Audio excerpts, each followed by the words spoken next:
साहिबान जी अली वकार, पर्दे में बैठी बीबियां, 22 रजब मुरज्जब शरीफ,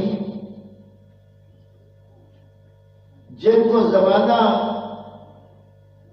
गज बज के सज धज के जबरदारी से, ताबेदारी से, इंकसारी से, शौक से, जौक से और कुंडों के नाम से मशहूर करते हैं और कहते हैं जी कुंडिया की दुआ की ने कि नहीं, कुंडों वाली दुआ। साहिबान जी अली वकार, 22 रजब मुरज्जब को इमाम जाफर सादिक अलैहिस्सलाम से मंसूब इस मुबारक यौम को मिटाने के लिए तरह तरह के लोग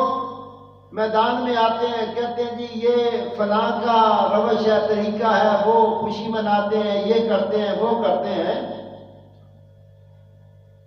लोगों खुशी हजरत इमाम जाफर सादिक अलैहिस्सलाम को क्यों ना हो कि मेराज की शब सरकार दो आलम नूर मुजस्सम हजरत मोहम्मद मुस्तफा सल्लल्लाहु अलैहि वसल्लम जब मेराज पर गए तो वहां से अल्लाह ताला ने आका करीम को एक